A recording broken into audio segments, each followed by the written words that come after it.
Verstappen pense-t-il qu'il va gagner le titre 2025?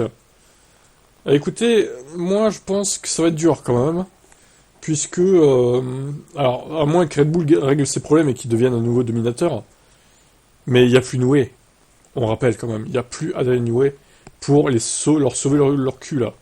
Donc je pense que il va pas gagner en 2025. Max Verstappen, il sera peut-être en lutte pour le titre, mais à mon avis, alors je sais pas qui gagnera, hein, en vrai, ça va peut-être se jouer entre les Ferrari et McLaren. À l'ancienne, quoi. Et les Mercedes, à mon avis, Russell, bon, faut pas non plus rêver, il jouera pas le titre. Il jouera pas le titre. Mercedes, ça sera la continuité, ça sera, c'est-à-dire très inconstant en 2025 aussi.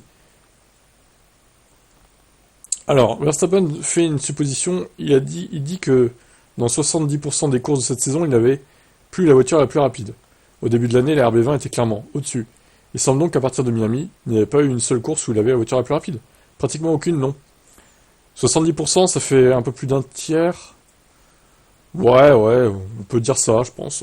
Entre 65 et 70% des courses, je pense un tiers, ouais, c'est ce que j'avais dit, effectivement. Il a eu un tiers de la saison la voiture la plus rapide, et les deux tiers restants, il n'a pas eu la voiture la plus rapide. En fait, nous avons eu des problèmes dès la course 1. Ce n'est qu'ensuite que nous avons eu une telle avance, que ça a été moins problématique. Monza a été le pire des week-ends.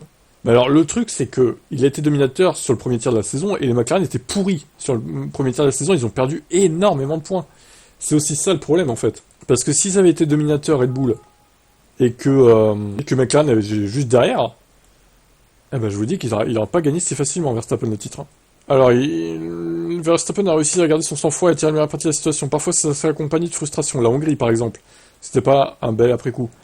Là-dessus, regardez en arrière. Pour confirmer le retournement de situation, a suivi Austin. Le Néerlandais a remporté le sprint. Il y avait des courses où la voiture se sentait un peu plus stable. C'était des courses où elle s'est améliorée. En même temps, ils avaient importé des Evo à Austin. Ce week-end n'était évidemment pas assez bon par rapport à Mercedes, par rapport à Ferrari. Sur le pneu médium, c'était le cas, mais sur le pneu dur, c'était pas le cas.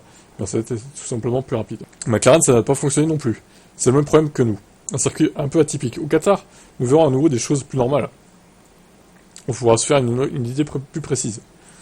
Ouais, alors au Qatar, il va faire chaud déjà. Mercedes, vous allez voir qu'ils vont passer d'un doublé à 4, 5, 6e, quoi. Voilà. Bah, on a l'habitude avec eux, hein, de toute façon.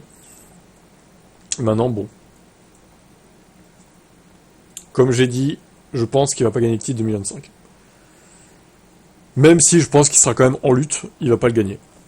Donc profitez bien de ce quatrième titre. Ça se trouve, il va s'arrêter à 4 titres comme Vettel en fait. Bon, en vrai non, je pense qu'il en aura plus parce que il est encore jeune.